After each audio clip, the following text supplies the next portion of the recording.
Pero con respecto al 193º aniversario de esta jura de la Constitución, hablemos un poco a nivel histórico.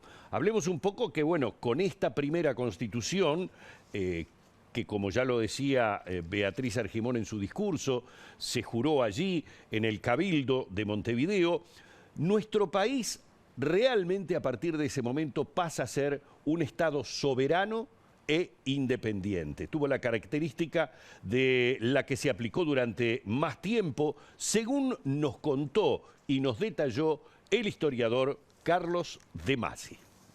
Esa Constitución de 1830 se vio un poco como el pacto social fundamental, inicial. Así, a partir de allí empezamos a existir como Estado.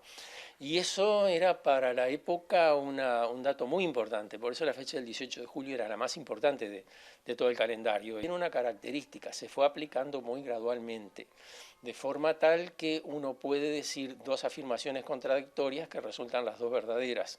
Es la Constitución que rigió más tiempo y es la Constitución que se aplicó menos tiempo.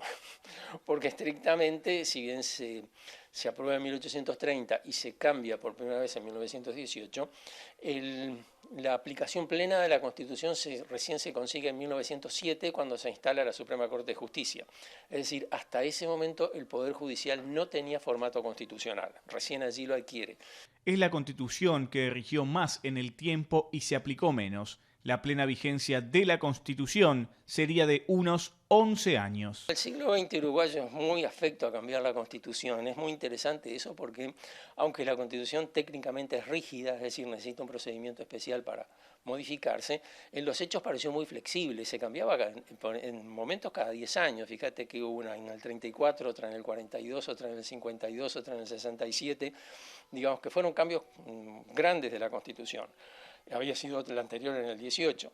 Después se han cambiado aspectos de la Constitución, pero ya no ha habido un cambio tan fuerte. Se cambia cada 10 años, 18, 34, 42, 52, 67.